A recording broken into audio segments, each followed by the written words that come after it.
May isa pang kilalang kapamilya aktor na umano'y nakatakdang pumirma sa Sparkle GMA Artist Center sa susunod na araw. Bagay na hindi inaasahan ng marami lalo na't matagal na itong nakilala bilang isa sa mga pamilyar na mukha ng ABS-CBN.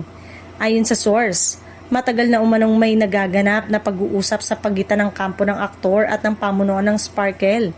Tahimik lamang umano ang lahat habang inaayos ang ilang detalye. Dahilan para hindi agad ito napansin ng publiko at ng kanyang mga taga-suporta. Mas lalong naging usap-usapan ito nang mapansin ng ilang netizen ng ilang social media activities na tila may koneksyon sa Kapuso Network. May ilan ding nagsasabing may nakahanda na umanong proyekto para sa aktor sakaling tuluyan na nitong tanggapin ng bagong oportunidad.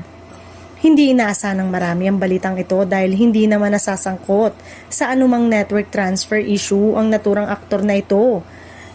Kaya naman, marami ang nagulat at agad na nagsimulang manghula kung sino ang personalidad na tinutukoy.